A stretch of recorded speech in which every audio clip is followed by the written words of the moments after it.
Hi అండి. చాండి పాపకైతే మేము ఇప్పుడు 2 నెలలుగా చికెన్ కానీ మటన్ కానీ ఏం తినట్లేదు. మరి చాండి పాపకైతే కావాలి కదండి. మరి మొన్న ఆదివారం తెచ్చిన చికెను 2 రోజులు పెట్టేసిన తినేసింది. పద్దనపూట మామూలే ఎగ్గు దోశ, ఇది మరేమంటారో దాన్ని బ్రెడ్ ఆమ్లెట్ అలా వేస్తే తింటుంది. ఈ మధ్యన బ్రెడ్ ఆమ్లెట్ పెట్టలేదు. అదే లావు ఎక్కుతుంది అన్నాడు కదా డాక్టరు. అది క్రాసింగ్ చేయించుకోవడానికి కూడా గసవస్తుంది. అందుకని మరి ఇప్పుడు రోజు పెరుగన్నమే పెడతా ఉంటే మరి దానికి కూడా బాగుండదు కదా. మనం రోజు ఒకే కూర తినలేం కదా. అలాగా ఎగ్ అయితే కొట్టేసిన తింటుందేమో. నేను ఇలా ఎగ్ రైస్ ఎప్పుడు పెట్టలే చాండికి. ఎగ్గు ఉడకబెట్టి అయితే పెట్టినా తింటుంది. చూద్దాము, ఇప్పుడు కలిపి పెడదాము. చాండి పాప ఎగ్ రైస్ తినువు, ముందు కొద్దిగా కలుపుతున్నా.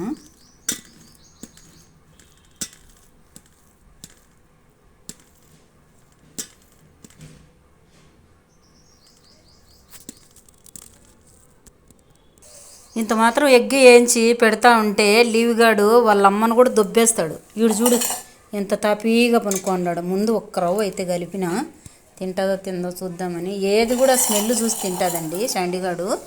తిన్నానా ఎగ్ రైస్ భలే నైస్ అండి. వాకింగ్ పోయినప్పుడు ఒక రవ్వ బుడద దొక్కినా కానీ కుంటుతుంది. నా బుడద కడిగే ఫస్ట్ అని. అలాంటిది చాండి.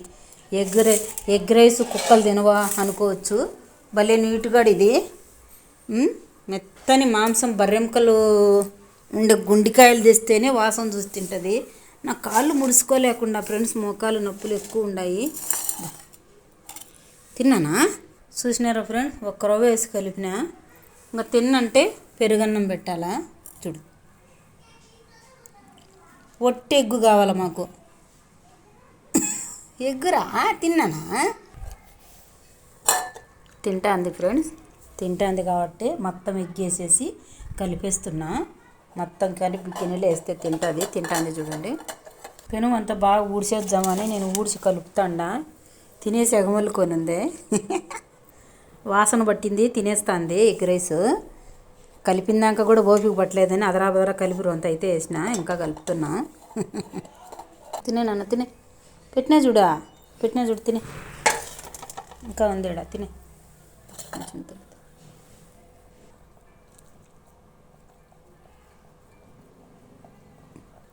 ఎగ్ వాసన వస్తుంది కదా. నేను ఎప్పుడు ఇలా ఎగ్ రైస్ చేసి పెట్టలే.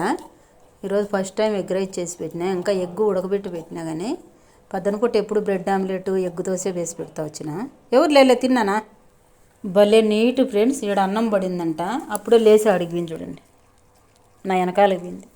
ఈడ అన్నం పడిందంట. బా అమ్మ వెనకాలకు మబ్బులో వచ్చి కూర్చున్నావు. ఆడ కూర్చోనిందానివే. ఆడ కూర్చోనింది ఫ్రెండ్స్. అంతా తోసిద్దు పెనుములు వేసిన దానికి అన్నం. మళ్ళీ దాని బొచ్చు రాలుతూ ఉంటుంది కదా, బొచ్చు పాడుంటుందని మళ్ళీ కింద పడిన అన్నం గిన్నెలో పోయిను. అంతా గుడ్డతో తోసి ఎత్తి పెనుములు వేసిన. ఇక్కడ ఇంకా ఉంది. ఆ అన్నం కూడా తినేసింది. అంటే దాంట్లో తినేసేయ్యా. దీంట్లో అయిపోయింది చూడు. అయిపోయింది. ఇది కూడా తినేసి తినే. దాంట్లో తింటే ఏముంది, తిను. అన్ని గిన్నెలు నెయ్యే. భలే నైస్గాడు. నొప్పి తగలకూడదు, సురుగు తగలకూడదు, ఎక్కువ తినకూడదు. మాంసం ఎక్కువ పెట్టద్దంటారు, పెరుగు ఎక్కువ పెట్టద్దంటారు, పాలు ఎక్కువ దాపద్దంటారు, తగ్గాలంటారు. ఏం చేయాలి. అందుకు ఎగ్గు అయితే బాగా తింటుంది. పద్దనపూట ఎగ్ ఆమ్లెట్, ఎగ్ దోశ. అందుకు ఎగ్ రైస్ తింటుందేమో అని ఈరోజే పెట్టిన ఫ్రెండ్స్. ఎప్పుడు ఎగ్ రైస్ చేసి పెట్టలే. తింటుంది. మొత్తం పెనం కాలి, గిన్నె కూడా నాకేసింది ఫ్రెండ్స్. అయిపోయి చింతల్లి. ఇంకా లాల్ తాగు చింతల్లి.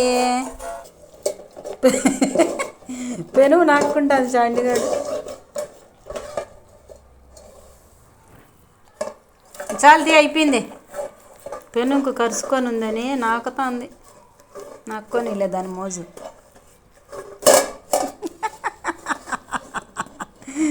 చాటితల్లియా, నువ్వు ఎగ్ రైస్ తింటావా? ఇంక పై చేసి పెడతానే నా బిడ్డ. రోజు పెరుగన్నమే తెస్తే, బాబు మటన్ తెస్తే పెడతాము. లేకపోతేనా మజ్జిగన్నమే. ఇట్లా తింటే నీళ్ళు కూడా తాగుతుంది బాగా. ఏందిరా కరువు కాలం 2 ఎగ్స్ కొట్టి చేసిన ఫ్రెండ్స్. ఈరోజు 2 డజన్లు గుడ్డు తెచ్చిన చాండిపల్లి కోసమనే, మా కోసం కాదు, మేము అసలు తినము. చాండిపాకు పద్దనపూట ఎట్టయినా ఎగ్గు కావాలా. 8 రూపాయలంట ఒక ఎగ్గు వచ్చి. అందుకోసం బజార్లో 60 రూపాయలు డజను, 120 రూపాయలు ఇచ్చి 2 డజన్లు తెచ్చిన. ఒక 10 రోజులు ఉంటాయి నా బిడ్డకి. పెనుకి అన్న కలుసుకొని ఉంటే గోకుతుంది.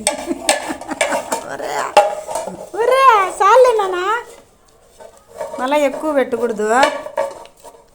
షాడి తల్లి పెనుగుని వదిలేట్టుగా లేదు స్వామి. Bye friends. ఇప్పుడు గిన్నెలన్నీ ఖాళీ చేసినావు. నీళ్ళు లేకపోతే ఎట్లా షాండి? నీళ్ళు తాగేసి తల్లి, నీళ్ళు తాగు.